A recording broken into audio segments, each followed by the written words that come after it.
Where is...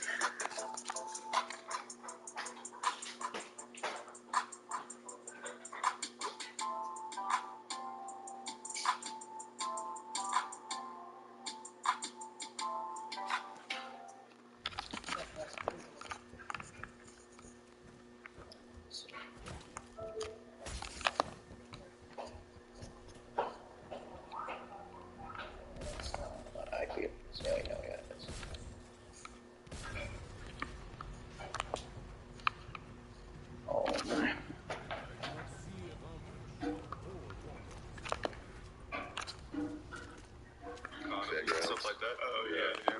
Yeah, the ones that they literally like put up and tear down like once a week. Like there's no way that's safe. Yeah, I would do ones where I had to arrive in the morning, set them up, and then tear them down at night. But some of them I didn't even know how to build, so I was literally making it up with my mates as we would go along. We're like, oh, I think this bolt looks like this goes in here to hold this thing together. It's like, Christ. It was just horrendous. The thing is, though, like, Alex is smart, so that he probably got it right, and even better than the manual. There were plenty of times, like, mid-ride, like, on the teacups or something, I would just see a loose bolt, a loose nut, and I was like, oh, that should not be there. And I would just go and just pick it up and take it away before the customers see it. Jesus Christ. You were complacent. You were trying to hide the evidence that anything went wrong. I mean, I was getting paid $18 an hour. I was like, I don't care. Like, that's the kind of job experience that'll get you a job at Dreamworld. So. That's right. Yeah. Wait, did we figure out how you got your body? Because that would be nice. Was it just hobbies? Just a lot of exercise. Yes. Just rock climbing's definitely it. Ooh, good choice. Rock climbing's great. It was Charlie had a good gym set up at your warehouse. It's amazing. Thank you. Is that all for just for working out? Yep, that's for anyone that wants to use it. Andrew uses that pretty much every day, I think. He goes in kind of late. Do you remember when I was doing that ad and I said I was at the gym yesterday? I was at the warehouse. Oh yeah. I'm going again today. Very cool. Very cool. Fuck yeah. Let's all go get decapitated on slides. Let's do it. What do you guys think is the most dangerous ride to go on? Like, just bar none. Because I would definitely say water-based rides, like at water parks. Why? So back to shitting on water parks. I think, like, if you just... I'm sure you've all been on those big slides at water parks when they're, like, 1,000 meters and it's kind of slow and then it'll speed up sometimes. It's more of like a scenic tour of the park. You know what I'm talking about? Kinda, yeah. Well, those, like, bars, well, not bars, but, like, the slide itself is super narrow, and when it speeds up a little bit, they give, like, a little extra height on the sides, but you can easily just fly right over that if you're not paying attention. Like, if you fall asleep on that, like, lazy water slide or something, you could easily just go right over the side blows my mind that more people than die on that shit. It just seems so unsafe, and you're relying on people's survival instincts and like general need to be safe. But the second someone's not paying attention, you can just fall right off. You are right, because there's no idea both sides of the open rides where the actual person's arm restricted as well. Because roller coaster, you're strapped in, you can't go outside of the zone you're meant to be. Or it's like if you're just big on the floor and do something stupid. Go ahead. You can actively try to get out of it. Sorry, go ahead. I'd agree on water slides also because of the water element. I mean, draft.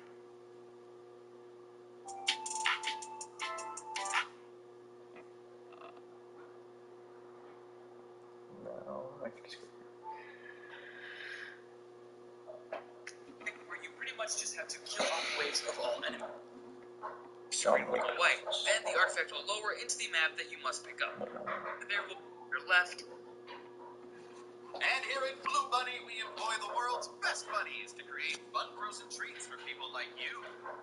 Back to the front, you can find room will be good to go back for symbol. Then this life preserver on the app. And the first symbol can be found right here, and good to go back to that wheel at the end of the area to drain the water into the engine. Next, in no particular order, you must activate 9 symbols around the map.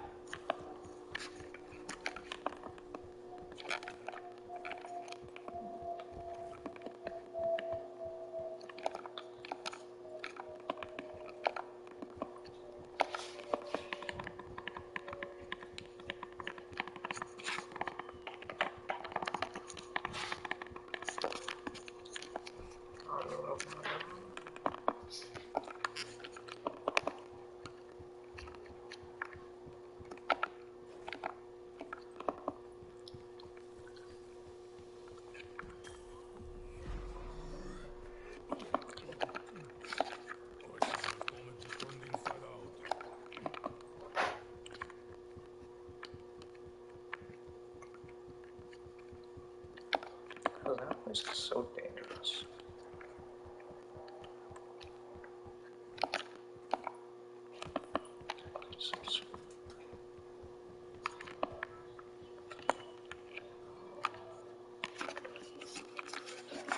To spawn a planet in the sky. Starting from spawn, the first symbol can be found right here in the forecastle area. The second one is directly in front of you after coming down these stairs into the...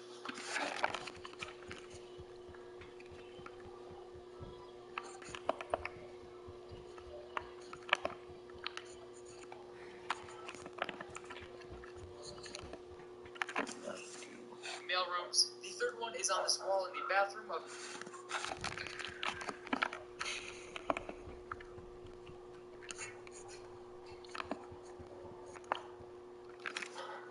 the staterooms area.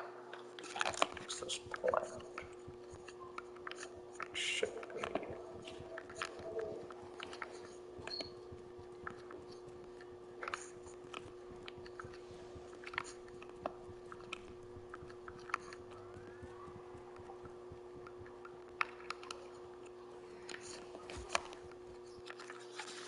The fourth symbol is on this cabinet in the captain.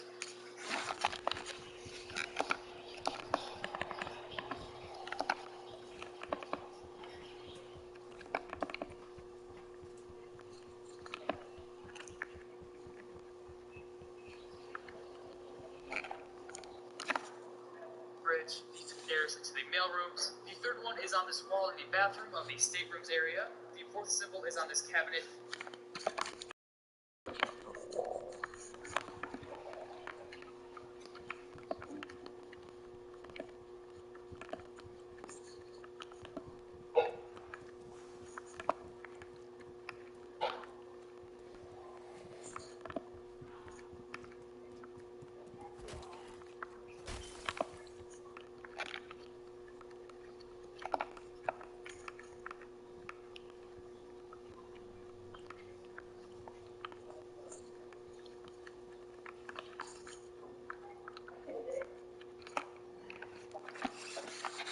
Captain's Bridge. The fifth symbol is on this back wall opposite of the dining hall entrance.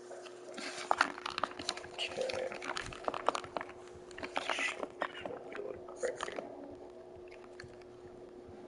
Dining hall's right.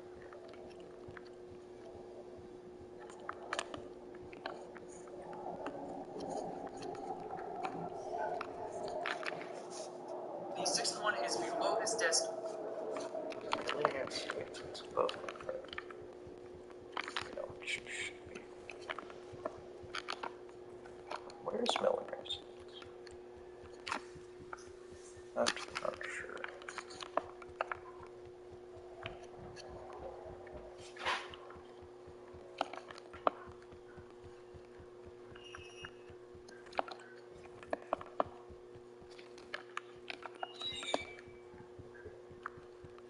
Has to be over there.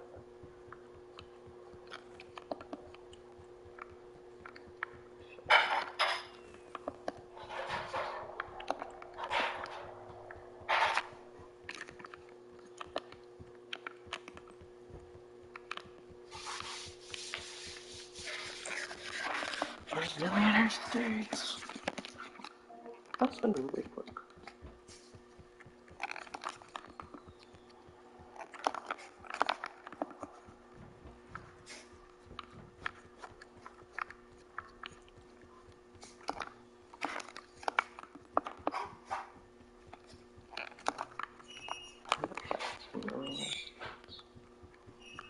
Looks like ultimate cop. No.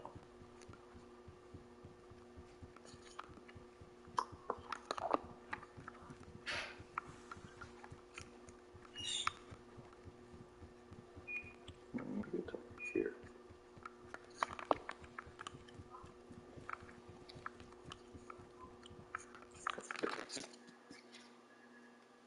It's underneath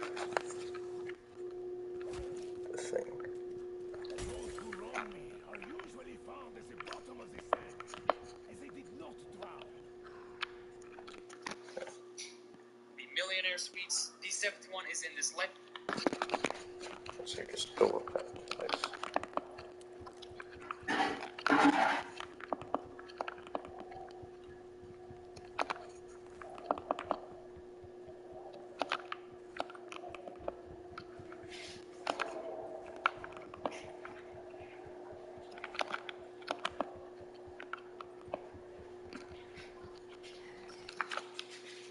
Preserver on the F deck. The 8th symbol is on the floor in front of the Odin.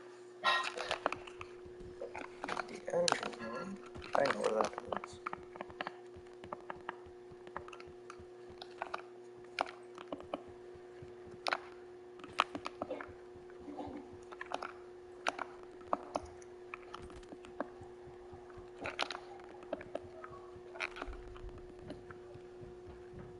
That's in front of it.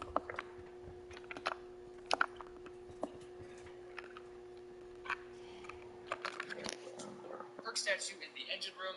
And finally, the 9th one is located on this wall below.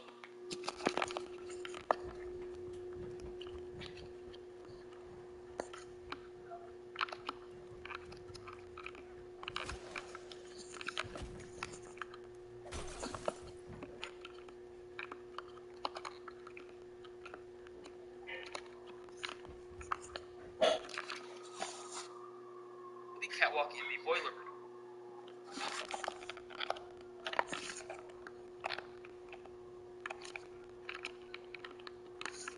It's not letting me.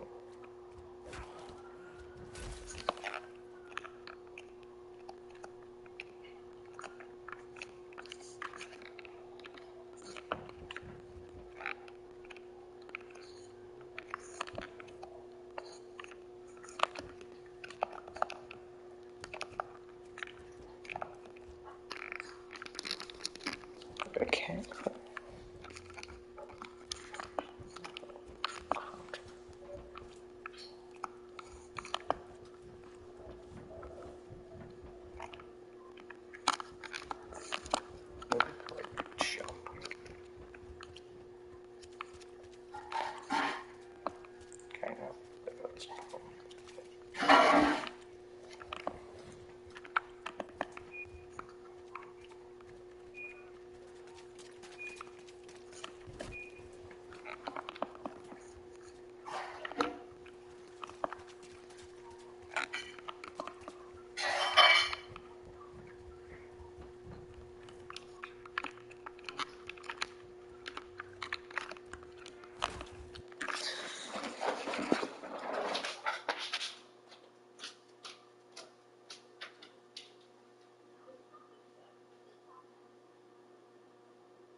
calling it Elder Baron shit.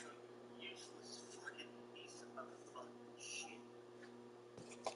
After it, half deck, the gates below is on the floor in front of the Odin Perk statue in the engine room, and finally, the ninth one is located on this wall below the catwalk.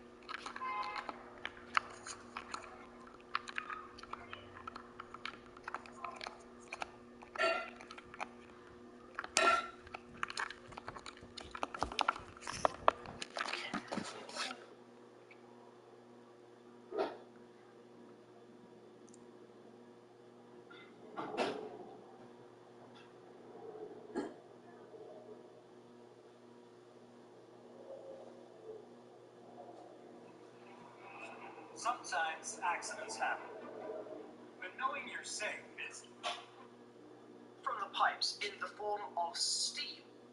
First, activate the planet sequence at the location corresponds to, as opposed to being which planet is which is a kind of way this you have to lie down. The room from that same entrance is going to, instead of just take a right at it, and it's going to be just here. But this one's unique in that you have to lie down in order to activate it. If you have subtitles on, each time you activate one of the symbols, it will say the name of it, etc., etc. Now, the reason that I said that all these locations are so important is that this next step is going to require us, and I know this sounds wacky, but it's going to require us to shoot all of the planets in the solar system out of the sky, and we're going to collect them in the 9 locations that we have just been looking at. On screen right now is a compilation of all of the planets which correspond to all of the areas that we have just looked at, and it will become clear in just a moment how this all pieces together. Once all 9... Trainers.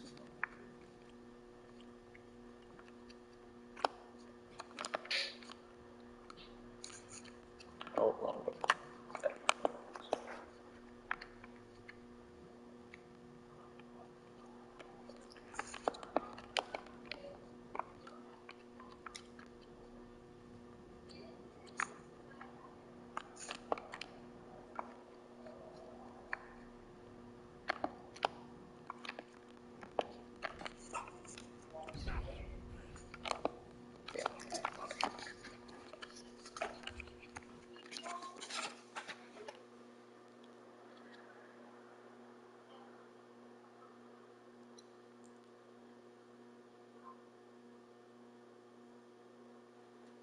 symbols have been held square on and activated, you can go down into the cargo hold, and you should see a crate in there which has burst open or something, and inside is a model of the solar system.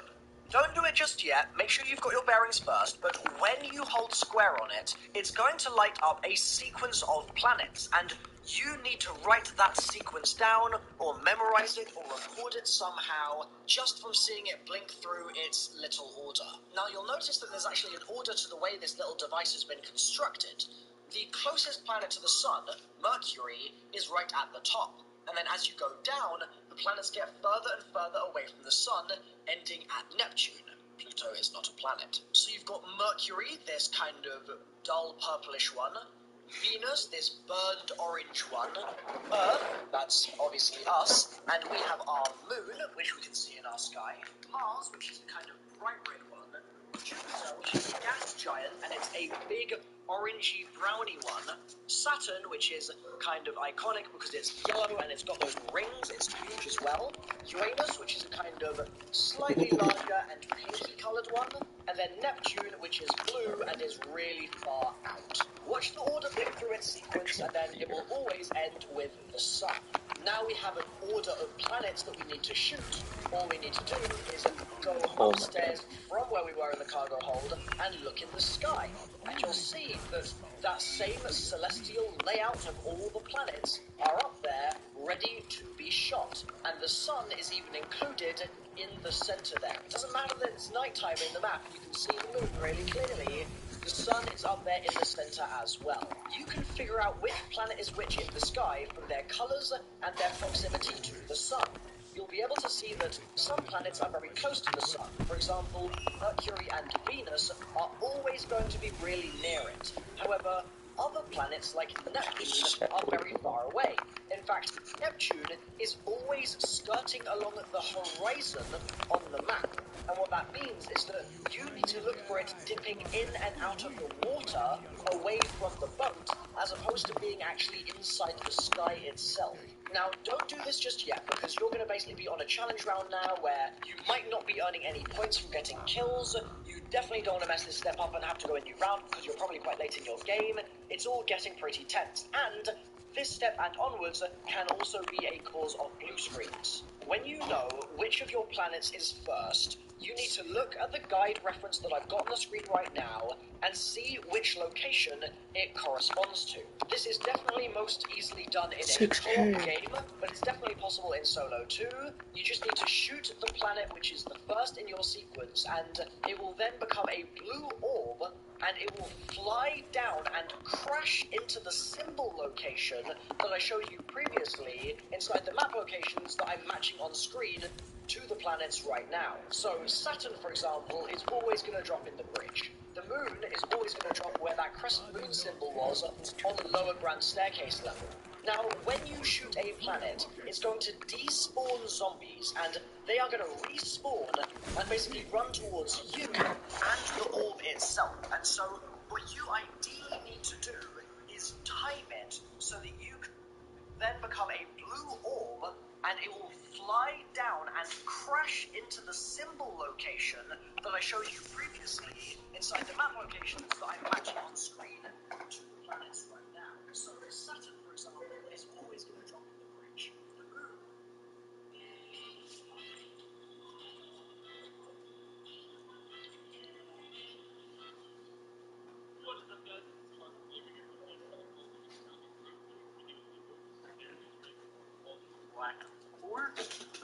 So for this step, this is going to be the step after the tree is going to be under the sun. Step, I'm going to guide you through it as much as possible and make it as easy as maybe and I don't really care, but I do care in the sense of we will get this Easter egg done for you. So there are going to be 9 symbols all around the map. You can grab them in any specific order. You gotta interact with them, they'll disappear. Sometimes they're a little glitchy where they might show up for your teammates, but it's alright. So as long as they show up in the sky, you're good.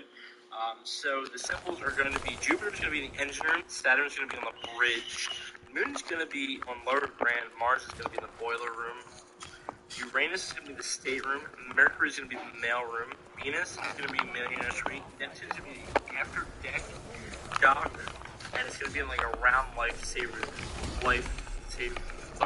throwaway thing. And then the sun's going to be right here in the Thor castle. So once you have done those, you're going to go down to the cargo hold. Those symbols could have been picked up in any order. It does not matter. There is a myth out there people think it does, and it has not mattered. Sometimes it's get glitchy. So once you're done that, come down to the cargo hold, and you will drain the water, and you will come to this planet module thing here. I'm going to make this as easy as possible for you guys. I'm going to also put the description below for you. But this is going to be my personal one that I got this game. So we're going to start off with Jupiter. And then once Jupiter is going to be Saturn, the Moon, Mars, Uranus, Mercury, Venus, Neptune, and then the Sun. The Sun will always be the same for every time.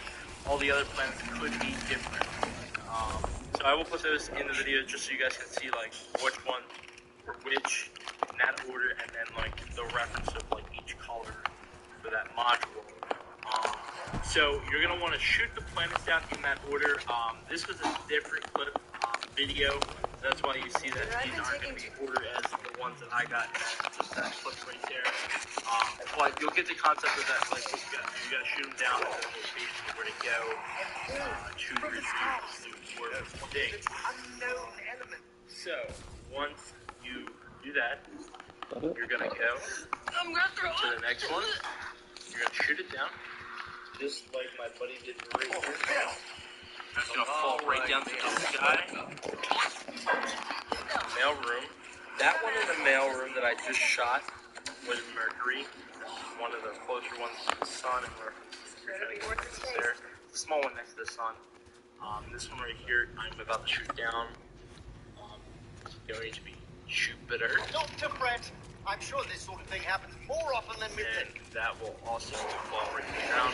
Engine room. Buddy in there, you have a jump up to that one? You guys can see like which one. No, it's got it right now.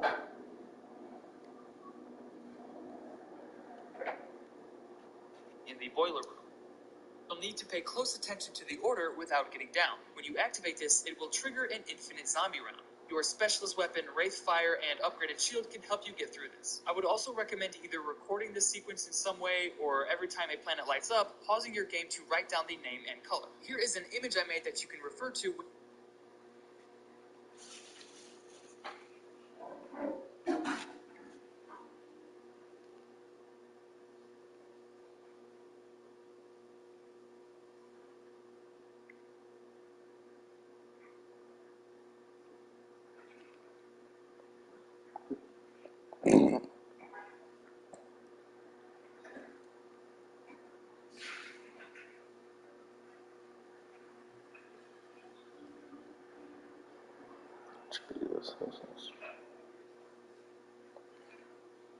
No. When having to write these down. The reason I've included the color of each one is because they're easier to spot and remember than the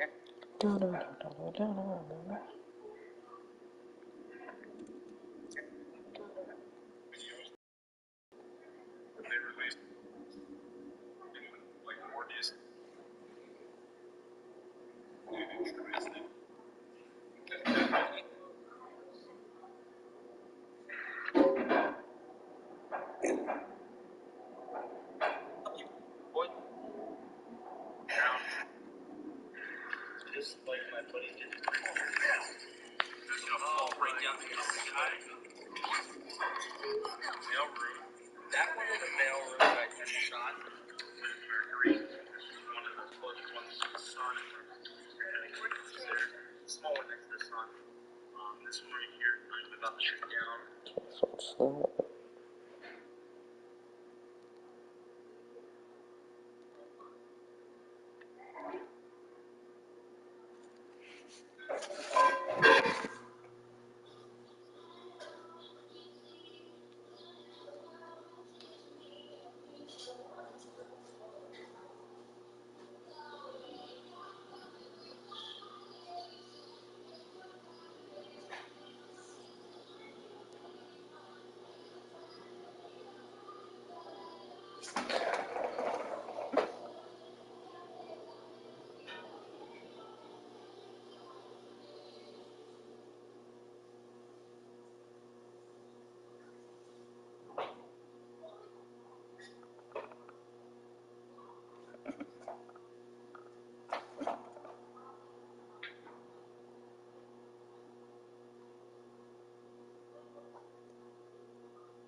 spot, so you have to be quick.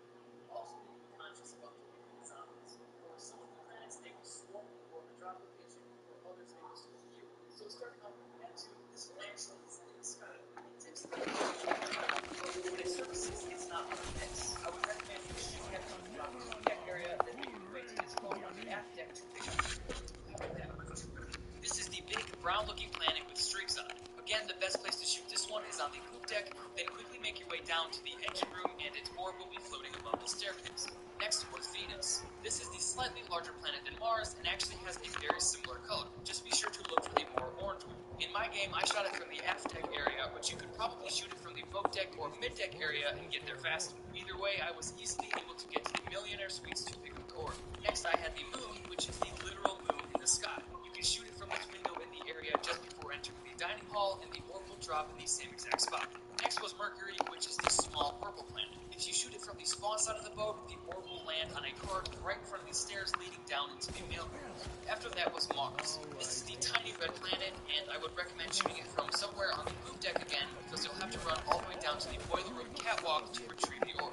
Next, I had Done on Saturn. purpose This to one is try really something. easy to spot because it's behind some clouds, so it was kind of hard to spot, but this is what you should be looking for. If you shoot it from spawn, the orb will land on a chair in the bridge area, which is the big purple planet. Again, the best place to shoot it from is spawn. Then what I like to do is give it some time to drop into the map, because this location is a little tricky. The orb will land on a pile of luggage in the stateroom's bathroom, and usually a bunch of zombies and stokers like to pile up right in front of it. And finally, the last one is the sun. Now, no matter what game you play, your sequence will always end with the sun.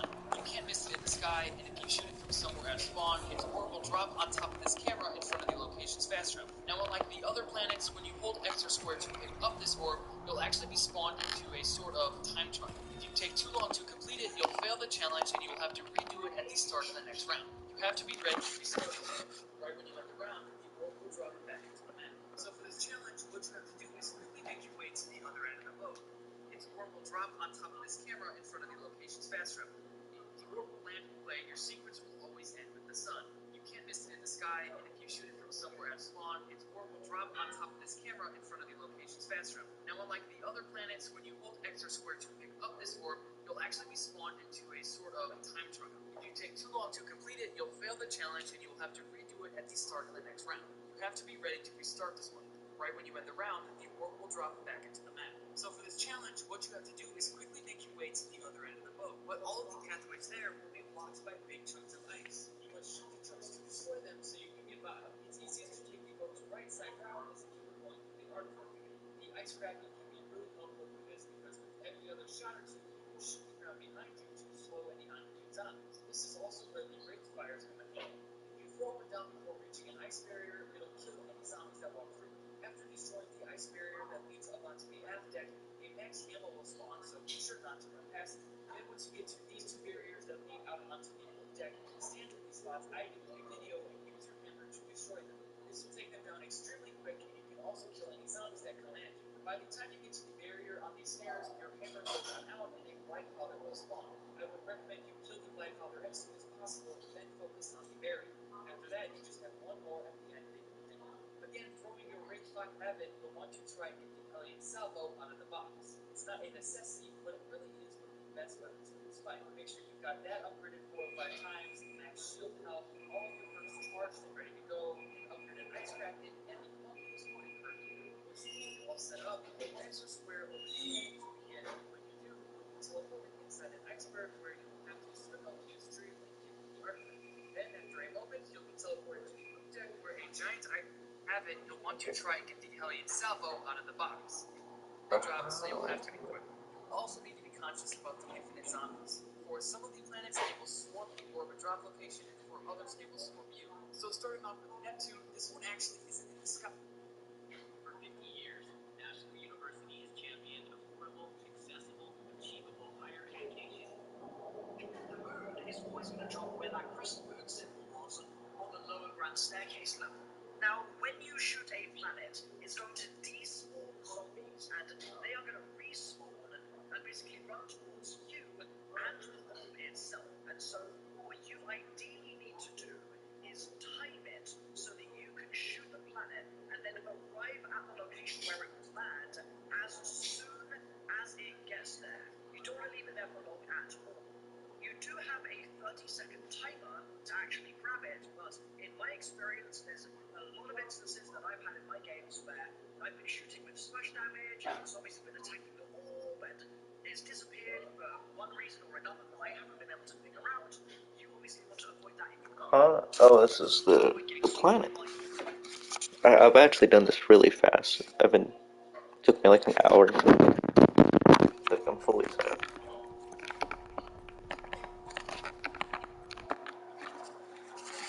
I'm just trying to find out how to do this step. We're chilling. So I recommend you trying to time this one quite well. Communication with your teammates here is key. If you're in solo, communication with your monkey bombs is probably a better bet. If you first activate the planet sequence right at the beginning and you miss the order, you should be able to reactivate it once, and you'll be able to I'm that guy. Also, if you Just like fail that. this step in any way, so for example, if you shoot the wrong planet, or you fail to collect your planet in time, or it disappears for an unknown reason, or whatever might happen, you just fail the step. But I have no stealth revives. So that's not good. The only celestial body in the sequence that is unique here is the sun. And the reason it's unique is that, well, okay, it's not a planet, but neither's the moon, but also, the sun cannot just be picked up by one person, whereas all the others can. Instead, for the sun, you need to meet it as a team. Okay, let's see. I already have everything written down.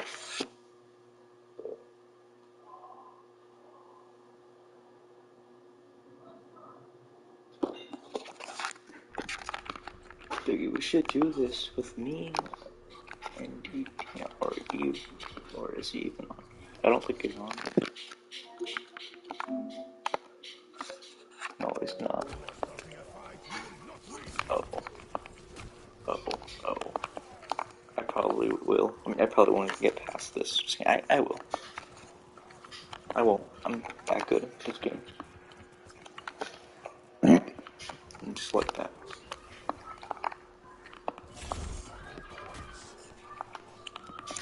Well, no matter what zombies spawns, I might as well just start it.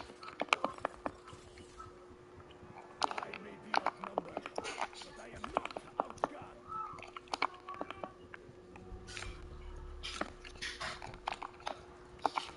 are many dark forces at work on this voyage.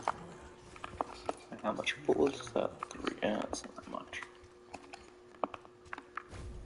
Grand Stark. That's not what I'm trying to do. Man.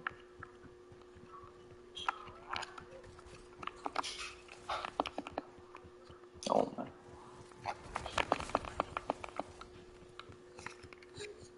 I have a solid understanding of this map now. Which is good, I guess.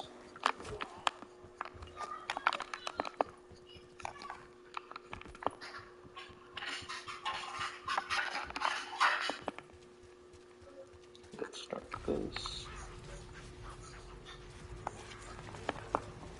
Alright.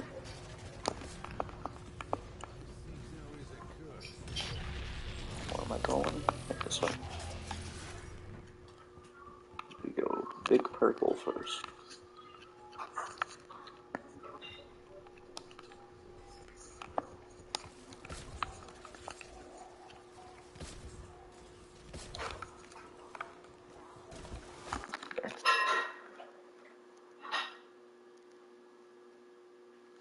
At the forecastle, and when you do so, then when you know this is then become matching to grab it, but in my experience, there's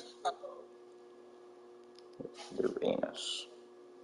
a lot of instances that I've had in my games where I've been shooting with splash damage, and the zombies have been attacking the orb, and it's disappeared for one reason or another that I haven't been able to figure out. If you're in solo, communication with your monkey bombs is probably a better bet. If you first... Oh, Uranus spawns right there. Okay. No, that's not good. That's not good.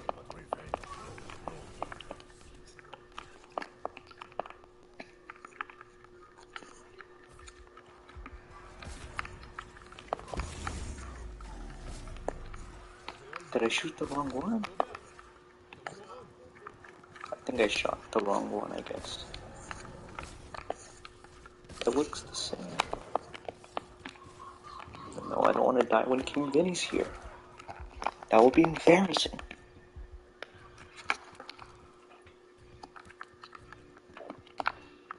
That's the wrong one? Wait, no, it is the right one. Huh? How long does it take to spawn? Neptune's next.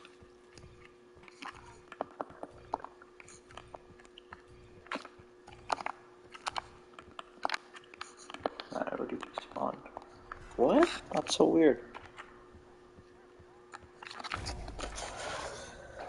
Now I'm trying to take the longest teleportation in history.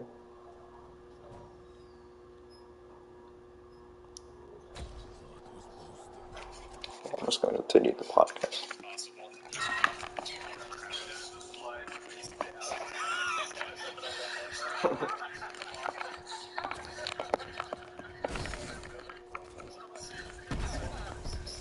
One shot.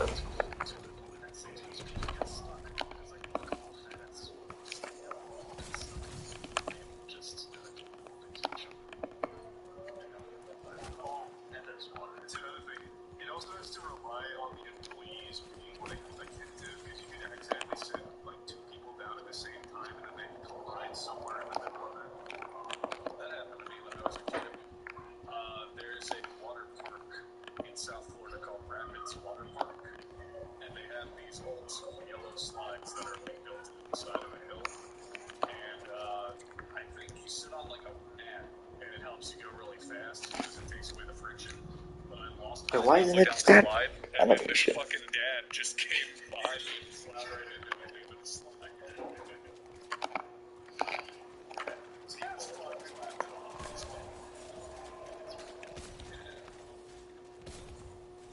I think the most dangerous ride that's ever ride, I think is probably the fucking wing. I feel like so many people try to those. But it's yeah, it's just because there's so many people that are in it, and it makes me feel so good at those. So yeah, it's not that better. Yeah. That's that was I feel like I've heard of so many people buying it. I guess that's it's all confirmation bias at the end of the day. You only hear about the accidents, you don't hear about how many days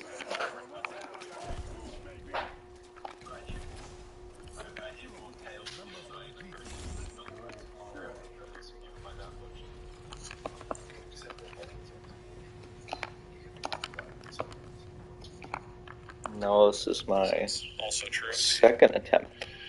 Who knows?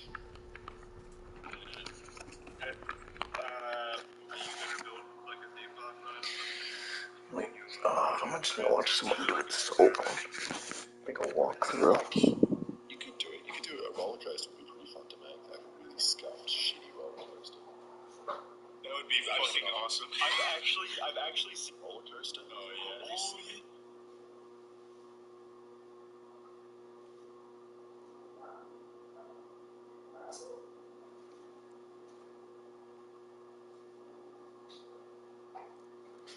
Yeah, third attempt's probably gonna be the best one. It's not my third, because yesterday I did one, but then I went AFK for too long, so I got locked out.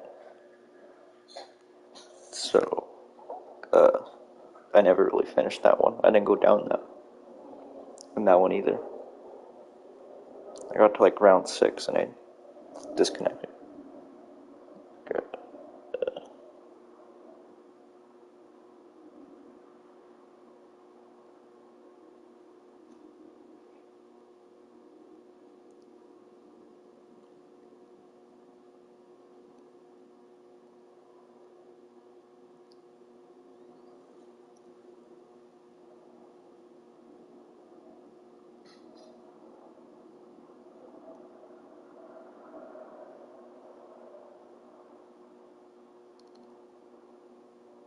Activate the planet sequence right at the beginning. So this is number 3. No, that other one doesn't count.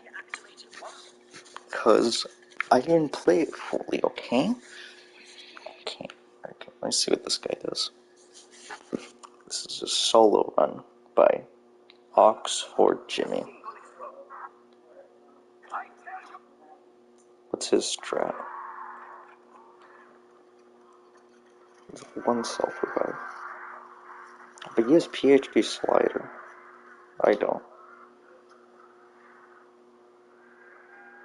Which I kind of need, but not high level.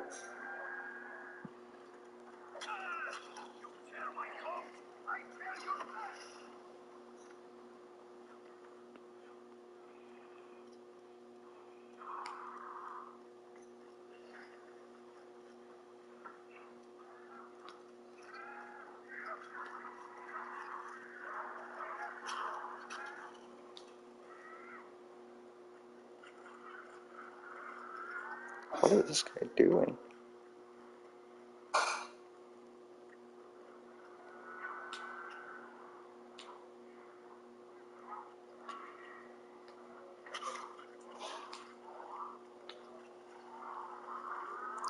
They give you a lot of time.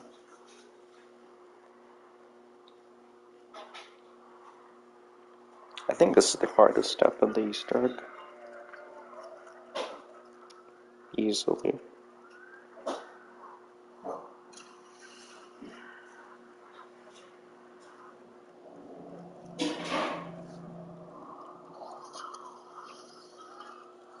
Actually, Glitch has a map key that I could use for this.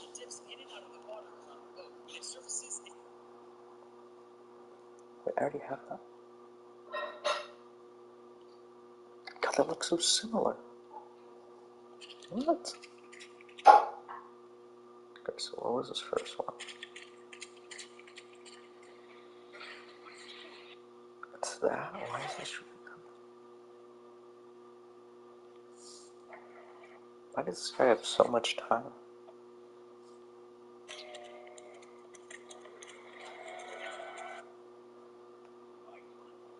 Oh, you die. I wish that's so bad.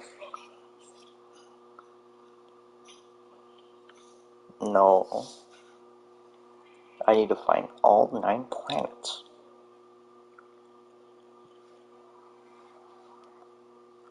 I'd actually use PHP slider if I had it, but not high enough levels. That kind of sucks.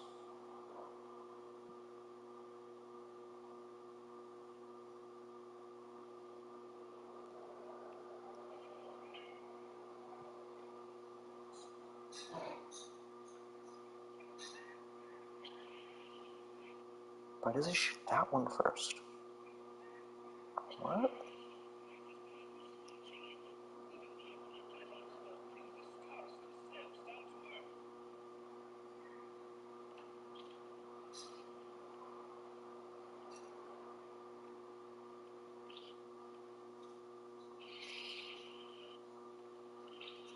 Oh my.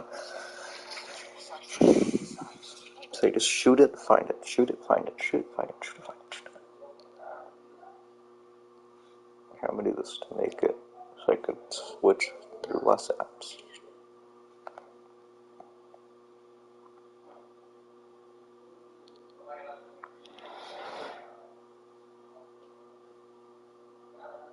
Alright.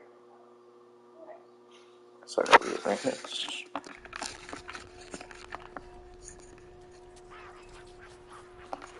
It's been running around for a while.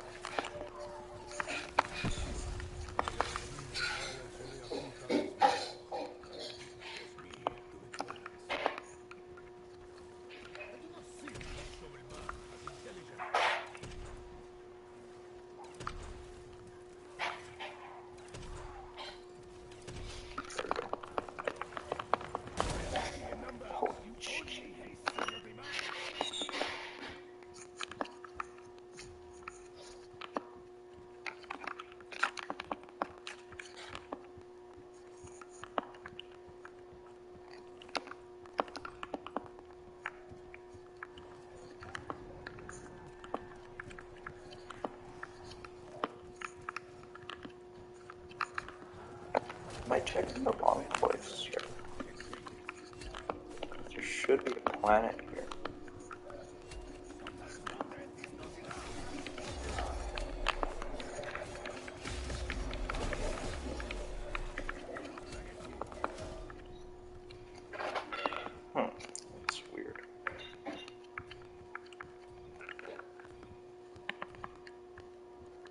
I just don't get this step.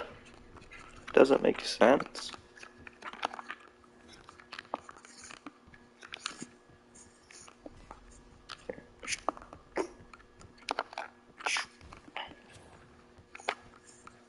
So am I supposed to do that, or am I supposed to do that?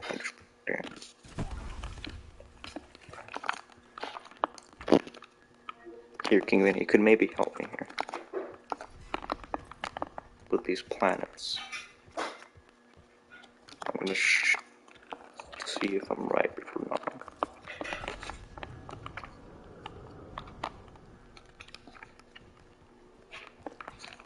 Just say if this one's Uranus. Or not. Or am I wrong? Somehow. But, not yet.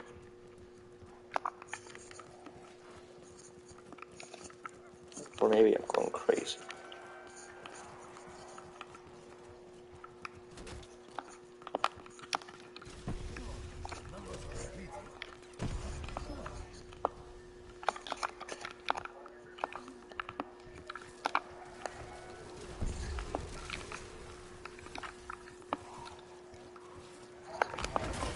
Uh-oh. See, Victoria's Taurus. I would probably, if I didn't have it there, I would be a dead man. 20 rounds ago.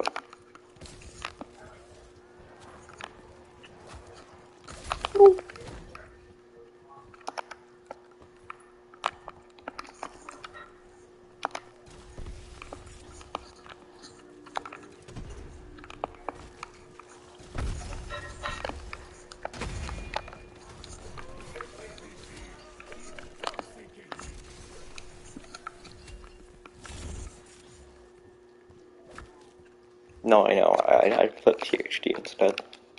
But I don't have it. It's not unlocked. I don't got it. Sadly.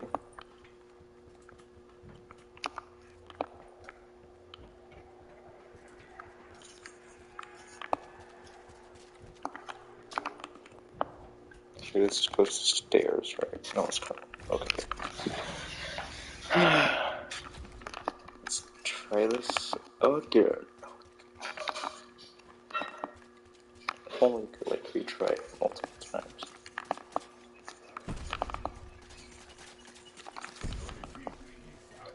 I should go all the way.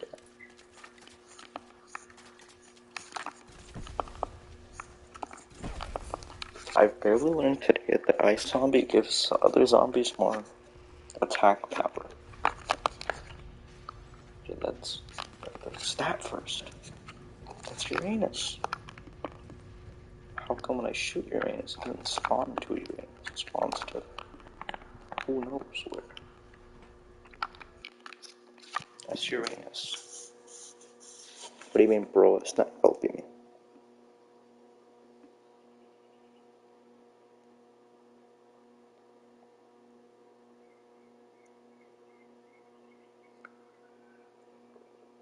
Uranus is there, and Uranus spawns over there. That's the weird part.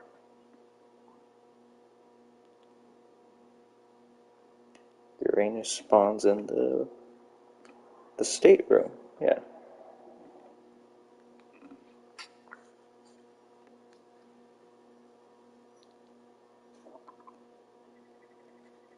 They're talking about that. What is my comment about ice? Now the ice are so annoying about isolation.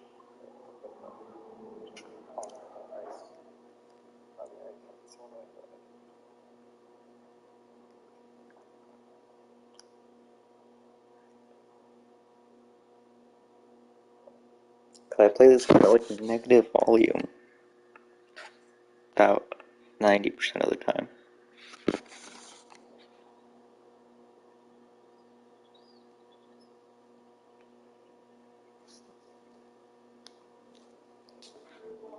Please let your shirt. Who watching? Oh. Jeez, I'm sorry. Yeah, please put it down. Thank you. Why would you say that about her? You can be toxic to me, but please not to everyone.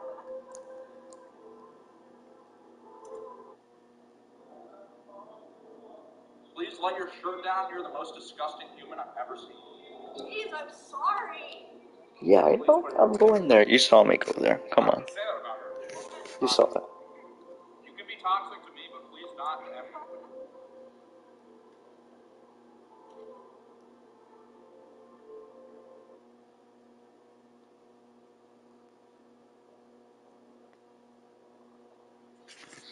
There's no like planet-specific step made by that one guy. I help in that night.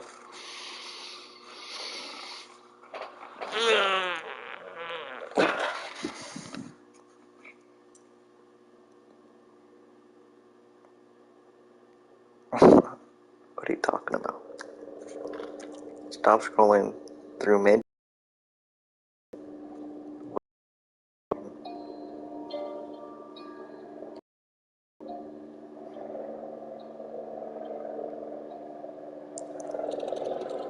Go get water.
Hurry up. Let's go. Okay,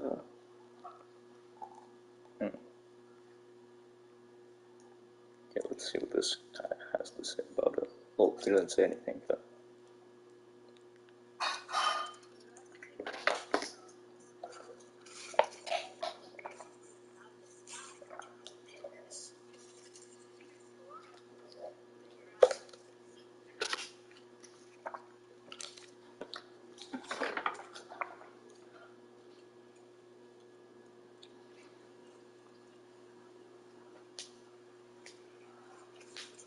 So how does your must be my Dr. Mad muted chin and all that? So how did it look in here? Oh, I think I went to the wrong one.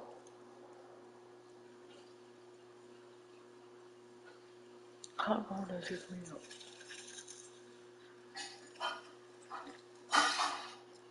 When did he shoot it?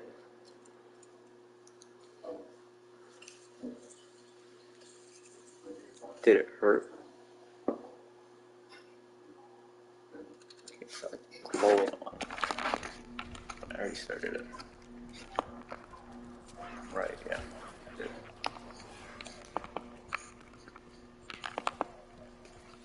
Where's the purple? Should be that. It's in the bathroom.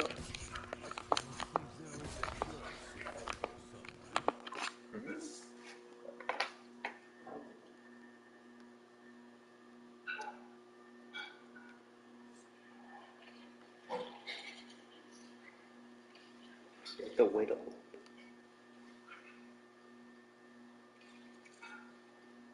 Oh, that one. Okay. Oh.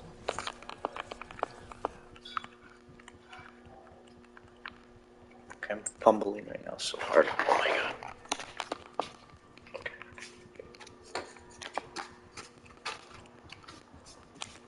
Let's see. I feel like I underestimate how much time I have.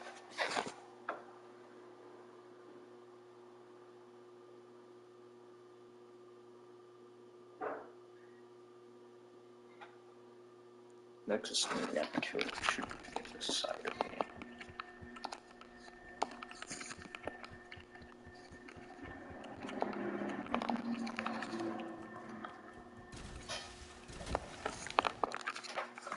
Neptune drop.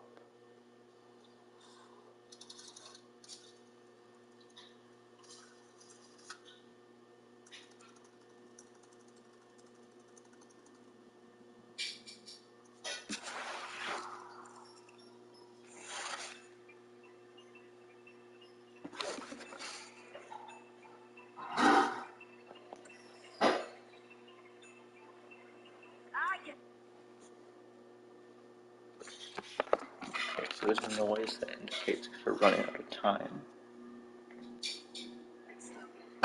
Cool. So that's fine.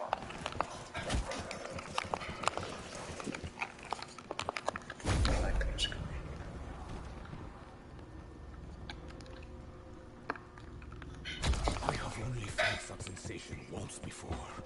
A moment from death. Not again. How many of these stories? So I got a trophy.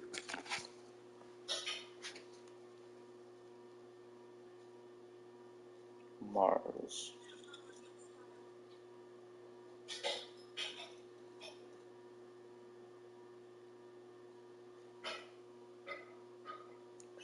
Sylvester.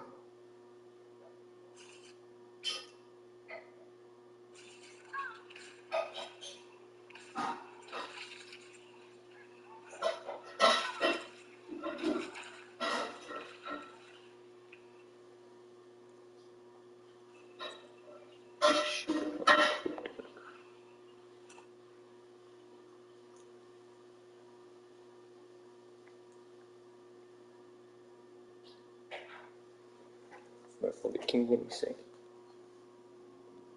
Biggie and Bear. Okay.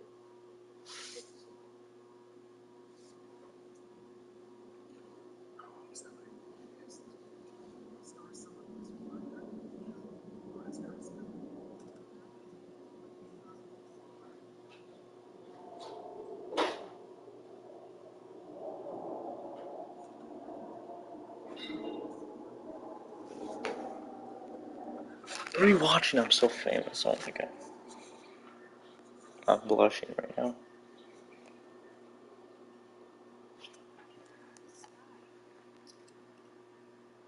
Oh wait, he just shoots it from there so he could teleport.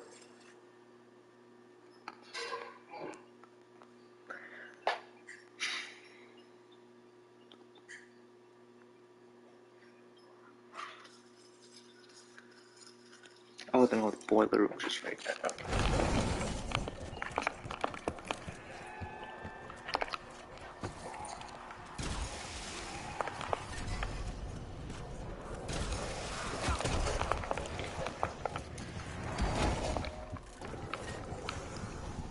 Just easy to remember.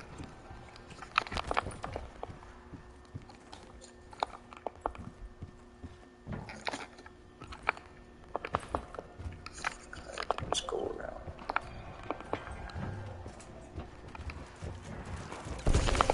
Clean up whatever is left after.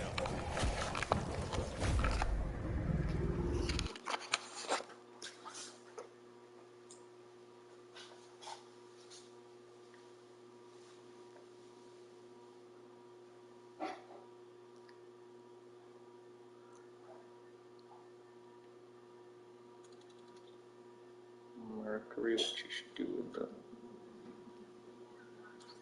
Spawn. So maybe that was a good decision. Level 40.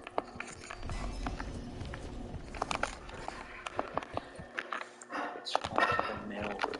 I don't know. Wait, no, that's right. Okay. I know what that is.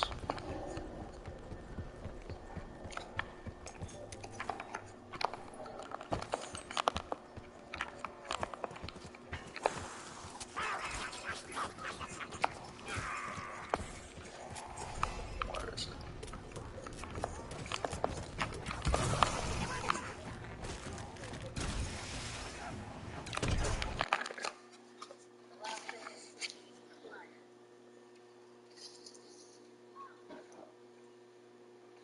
Oh, okay, that's easy. Strangers, like a rabid animal.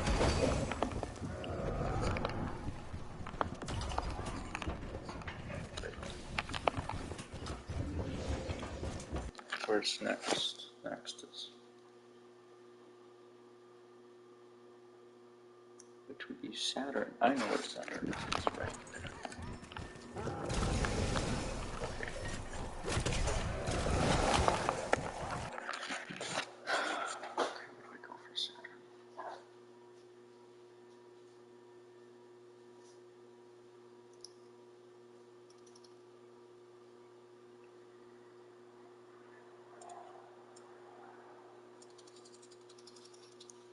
How do you get to this step? I'm now 14. Okay. Saturn spawn on the chair.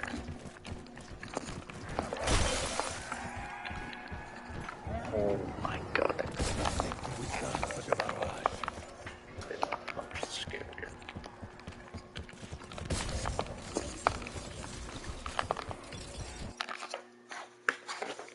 What's after Saturn? It's Venus.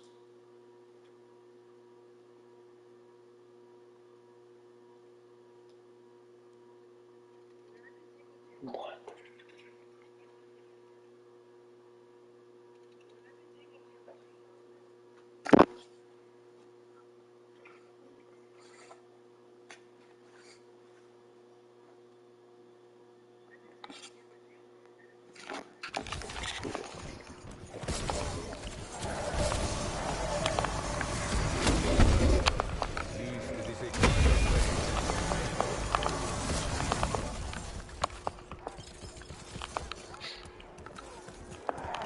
Challenger.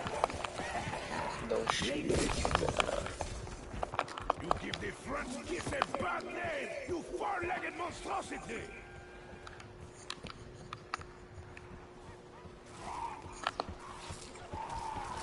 How long become numb to the sound of explosions?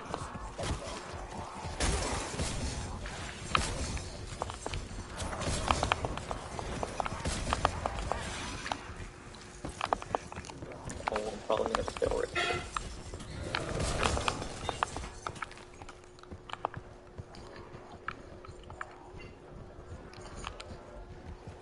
I can't see shit.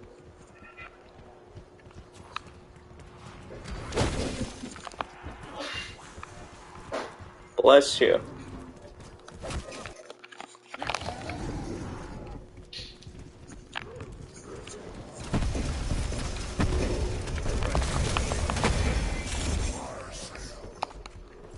Be wary.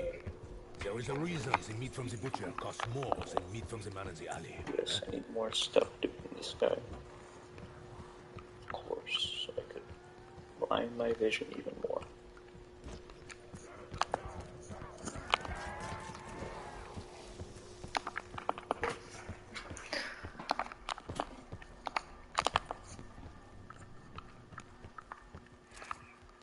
That's so sad. I cannot find this.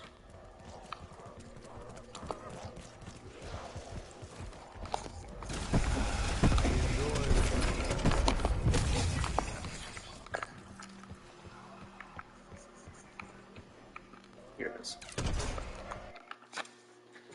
Finally found it.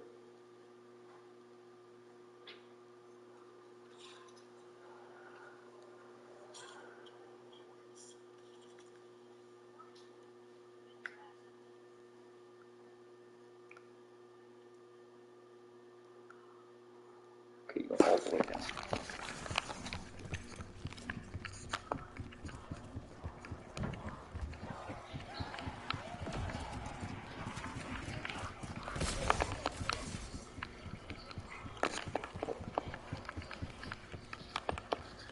I'm with it. No matter the opposition, I will stand. That's why they ran away.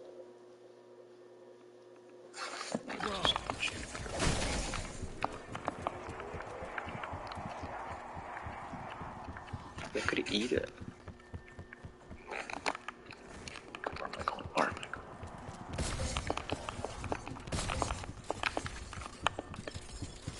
Just the easiest one to see. Second easiest.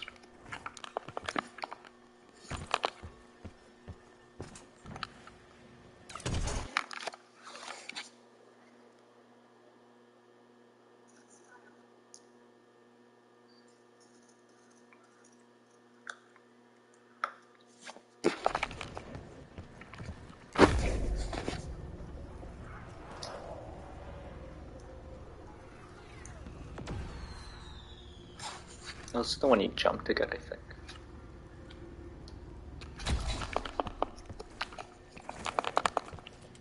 Right.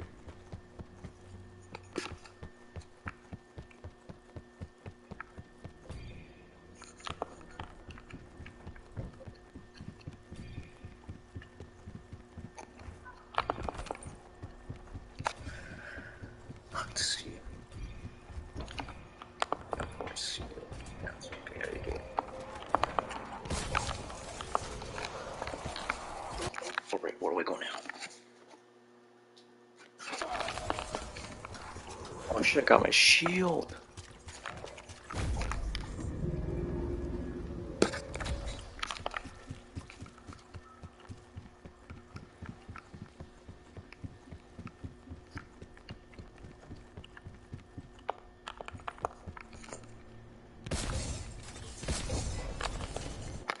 Where's that spawn?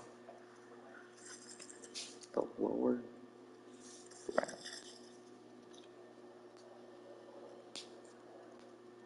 Until you see it burning. Or, God,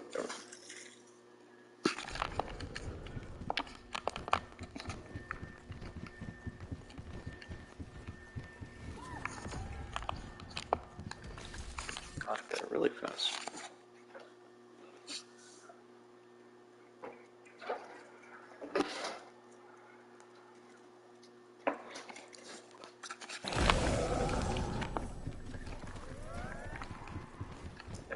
One more,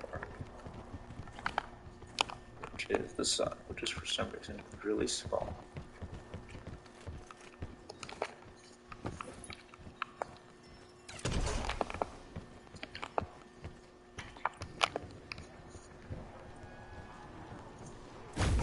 Oh my gosh. Wait, this is really dumb. Because what if the zombies get to eat it? Ah, well. That is so okay. Let's for this step.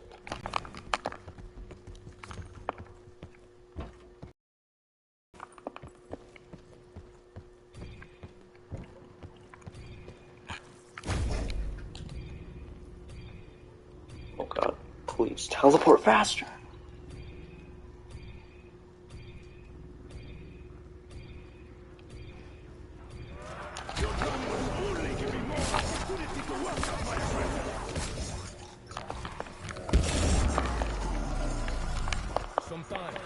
There's no way that just happened.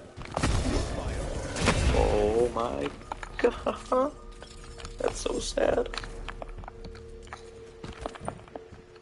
Okay, that's my sad thing. I know how to do it now. Oh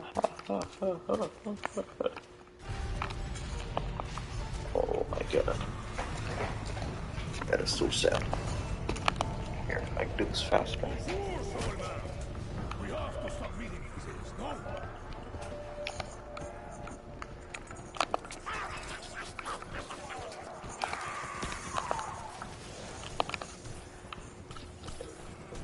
I have seen such violence only a few times before. Okay.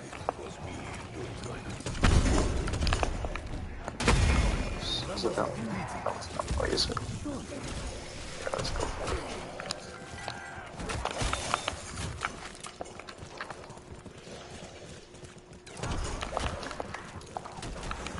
I am reminded of a bar fight in Brussels. My opponent someday will perhaps even uglier than you. Is that it? Yeah, that was it.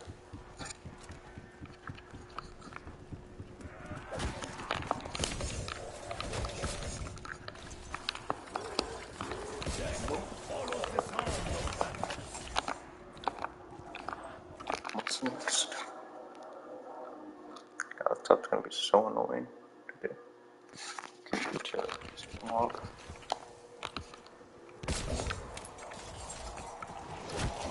Small buckets. I have no bullets.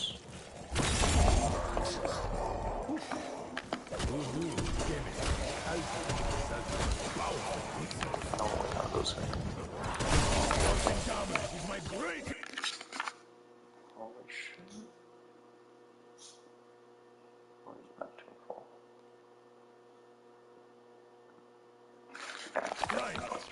But also my deepest regret.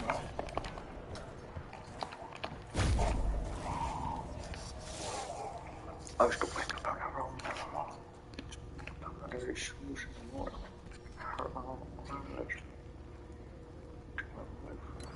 It's a Bastille, and I still am in peace.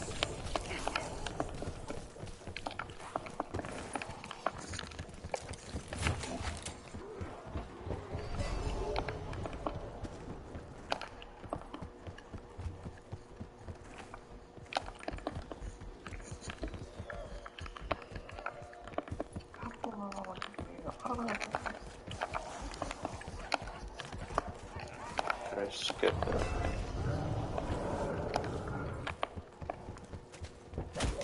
It's interesting, right? Maybe it's on the other side.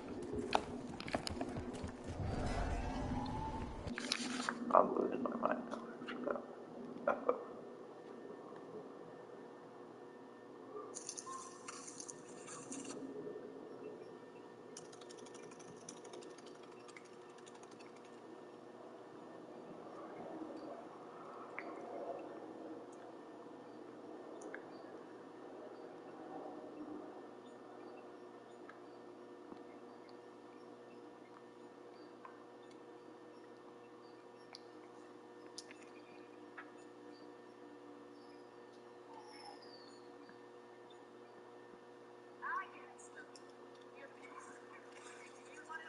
Yeah, it spawns right there. Did I mess it up already? I probably did.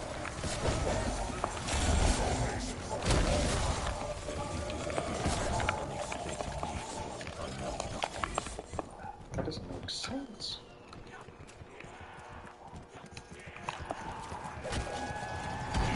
When you attack as a whole, you will not suffer the indignity of dying alone. I thought I shot him. My body is strong. I have no ego to bruise. Unlike the I clearly did it, I guess. Mars are just right. See Mars here? No. What about here? That's Venus. I don't want to shoot that.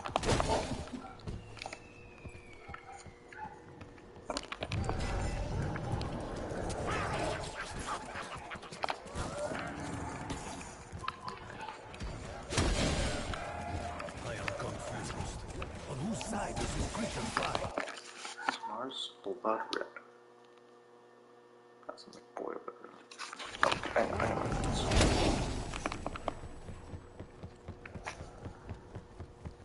Zigzag creature was the biggest and smallest monster of all. God. Oh,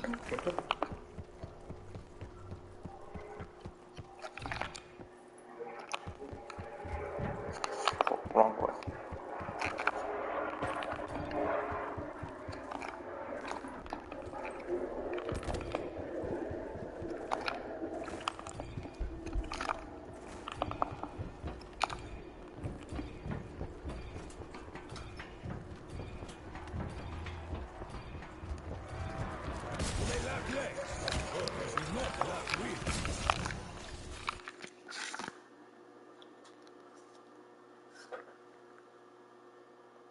Neptune. After Mars, it's Mercury.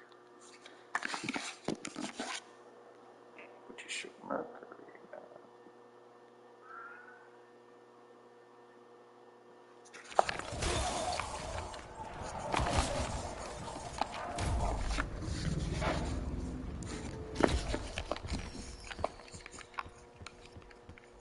Can you see it from here?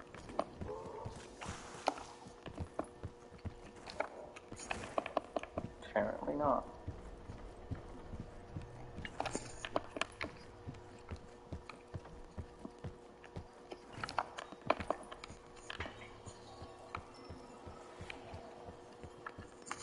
What is that?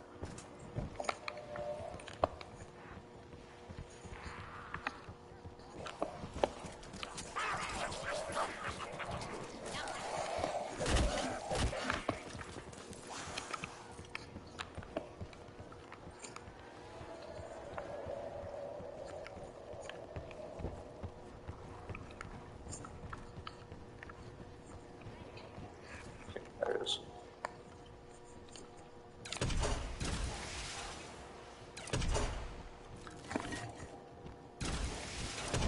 There.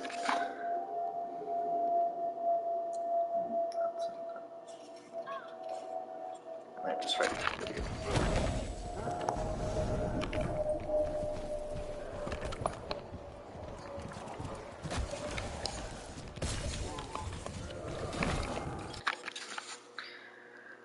Next one.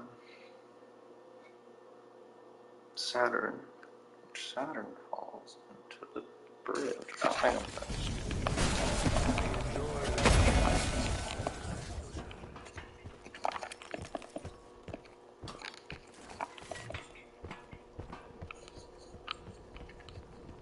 First I can find Saturn. That's Jupiter.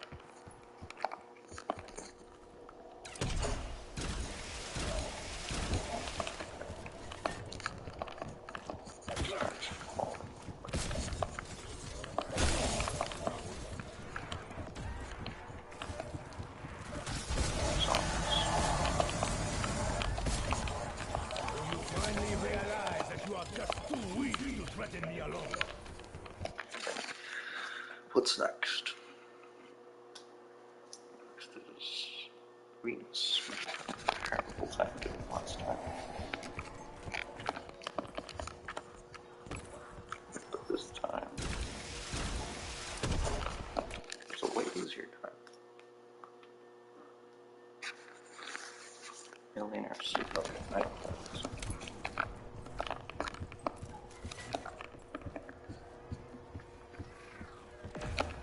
Well, it's just right here.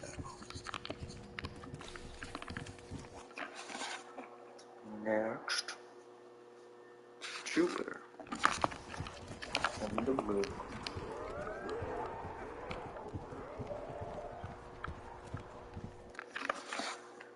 Where does Jupiter fall? The engine.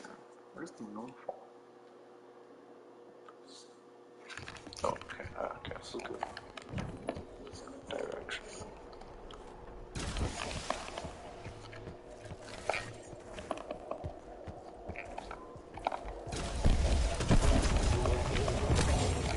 How many drops fires this?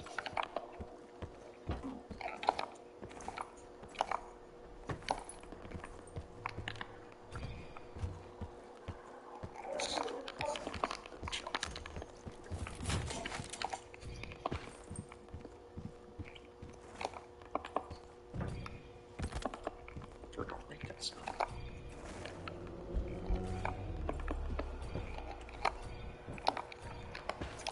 I've long become numb to the sound. Insta-kill. Death does not always come quickly. Sometimes it is.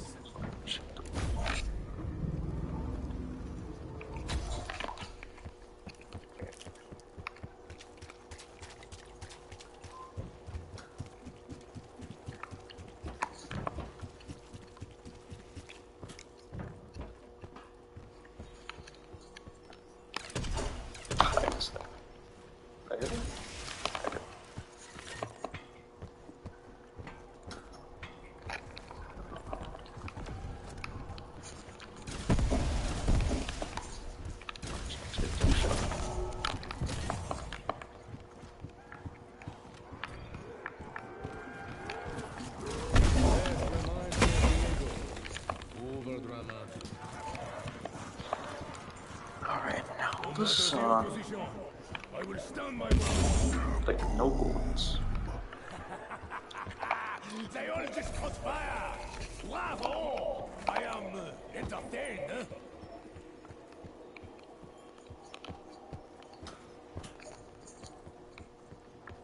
Where's the sun?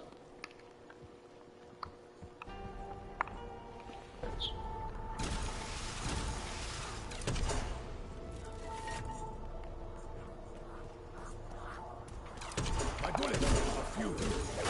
I cannot.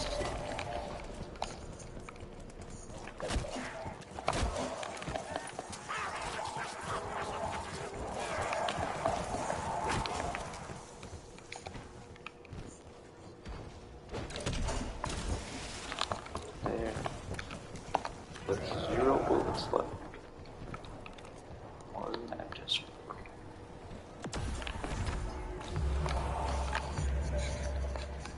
Please get a max out. We are running this circus. Peace has no mercy. There's no more.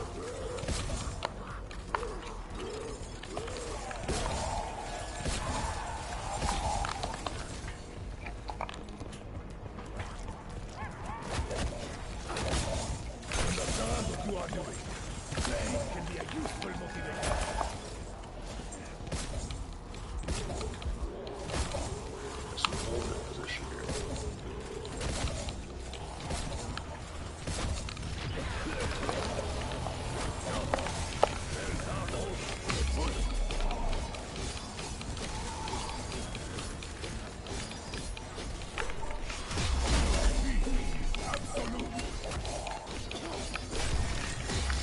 Shit's so bad.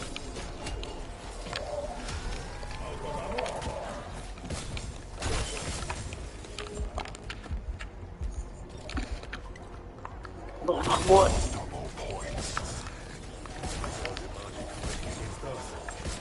I welcome any magic that helps us fight back. Angry Shovelman is back. These are horses. Gonna scrape off your shoes.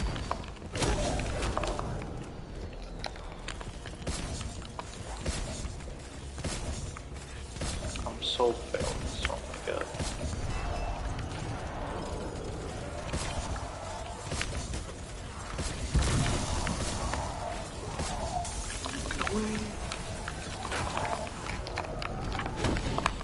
No max ammo?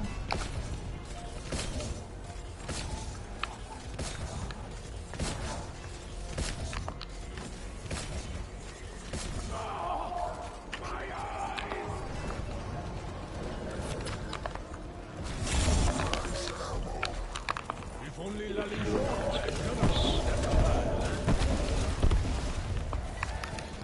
A little. no way to live. It's a nice way.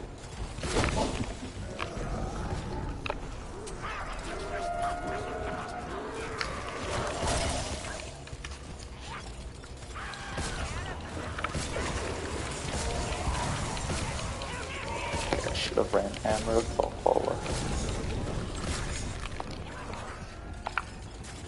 Come on, 2 more.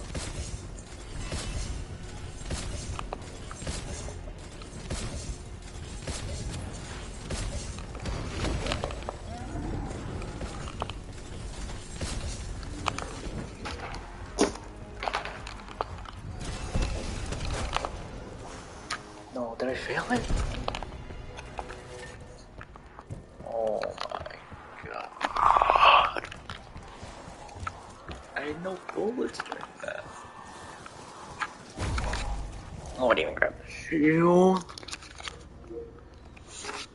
What do I have to redo the entire? No, okay.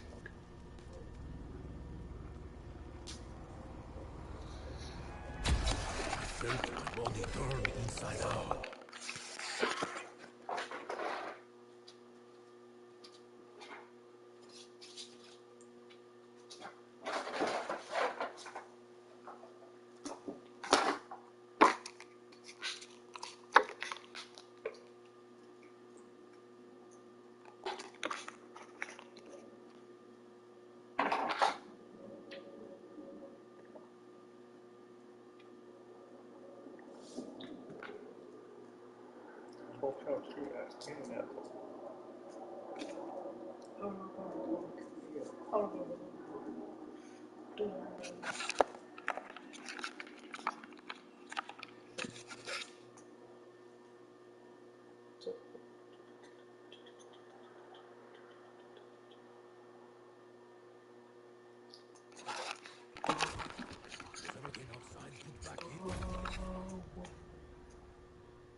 That's so sad.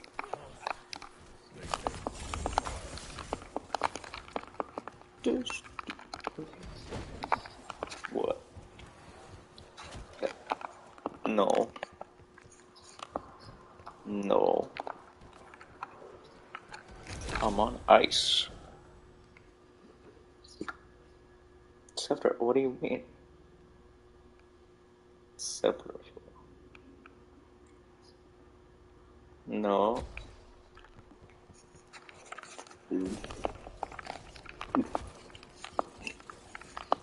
No, the Kraken, you just have to use like 10 bullets of the Kraken, but it still takes a while. No. 7.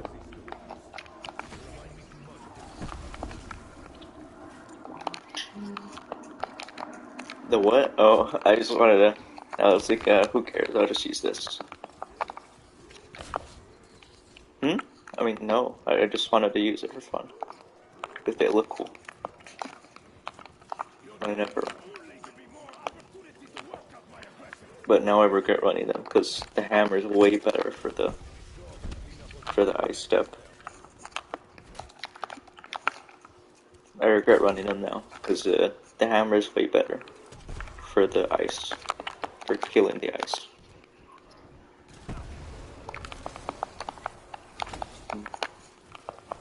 What do you mean glitch said run hammer ball?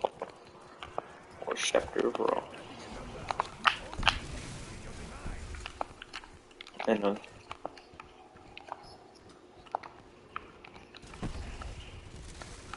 And in this gameplay he was using hammer. Wow.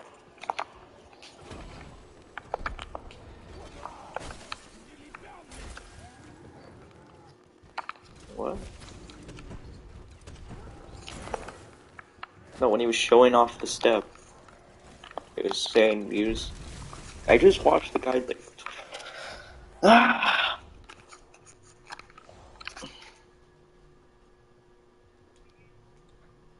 Yeah, that's why.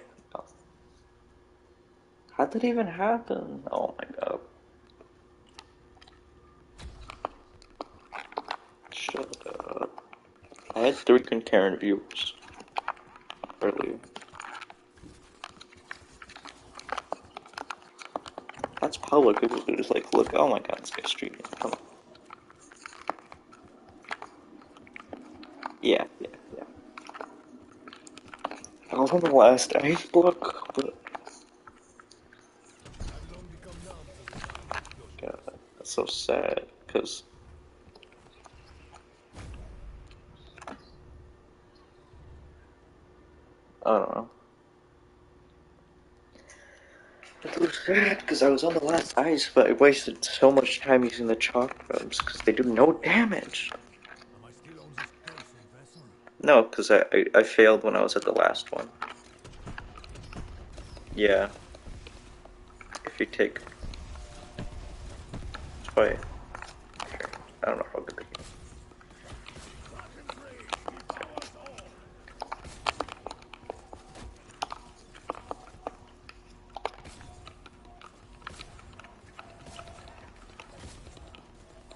It does no damage, I tried that.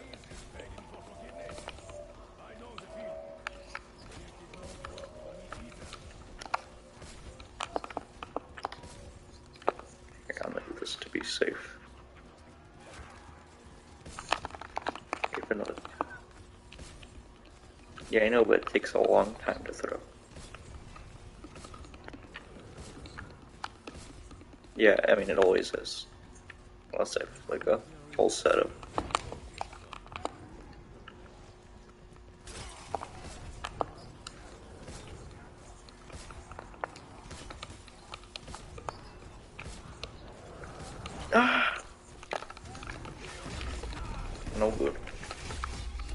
die.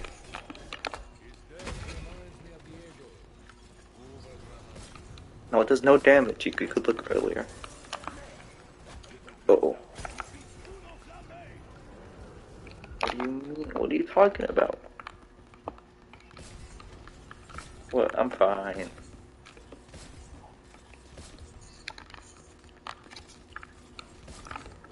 Okay. There's like 2 more hits. Victorious Taurus. Look, if I didn't have it then, I would have died. I'd be dead, man. I'd be a dead man. True. But it doesn't matter. Because I'm biased.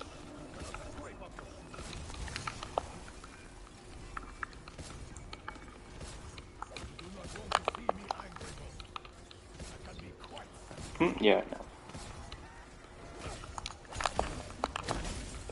Oh god. I probably will.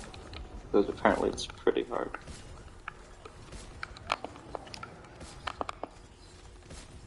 It's a compliment. Thank you. Oh, oh. Oh god. Oh god, that's so scary. Oh, oh. That's so sad. That's so sad. You'll see. You'll see. You're gonna be laughing. It's so sad. Oh, that's fine. I did that on purpose, honestly. I'm just saying.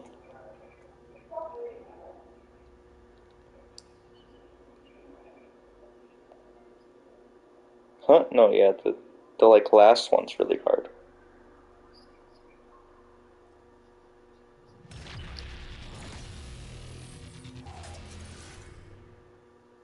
The Elden Ring's not hard though.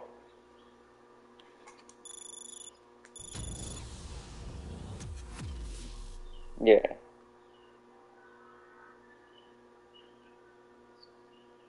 That's so sad here. How long was that? 221 hours. That's not that long. That was pretty fast today. Yeah, but I did a run before this, where I just reset after my first death. Because I don't want to redo it.